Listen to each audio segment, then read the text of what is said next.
Welcome to the Florist Review online video featuring design techniques for the professional florist.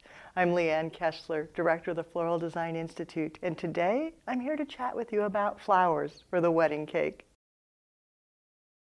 Over the years, my approach to cake flowers has changed drastically. I started in the era when you would just take the flowers with the stem and insert it directly into the icing. Certainly not the most sanitary, but it was what we did, many years ago. Then we evolved and said, maybe that's not real clean.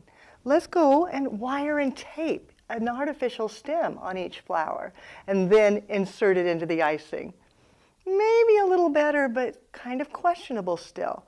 Then we took that wiring and tape and we turned it into corsages with a backbone that you could then lay against the icing. It was a little better, but still it was contact with what people are going to eat and your organic material. Questionable. Today, my favorite technique is much more healthy. It's an approach of using a food-based item underneath your flowers to protect them from the icing. So I use white chocolate, or if it happens to be a brown cake, you could use brown baker's chocolate. But this creates a barrier between your flowers and the cake, which works fabulously. The technique is easy. Start with a square of chocolate and melt it in the microwave. For me, it's about a minute, but you'll want to experiment to see what works best with your microwave. Just set it on a sheet of wax paper and then melt until it's soft but not totally liquid. Then all you need to do is go back and using individual blooms, nestle them right into the chocolate. They work almost like a foam, securing everything into place.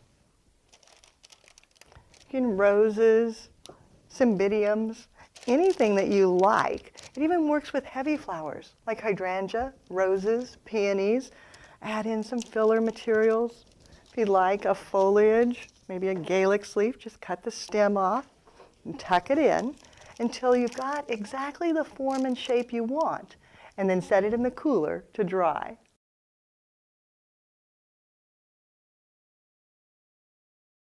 Once it's cooled, you can go ahead and box it or bag it, just as you would a corsage. Set it in your cooler and keep it refrigerated until it's time to deliver.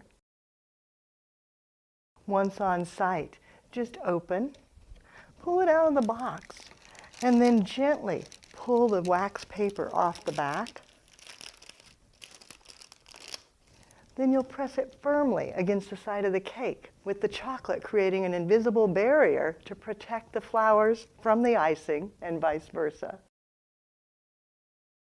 For a beautiful photo of the cake, refer to your Florist Review magazine, tear the page out, and post it in the back room as a reminder of how easy it is to do fabulous cake flowers.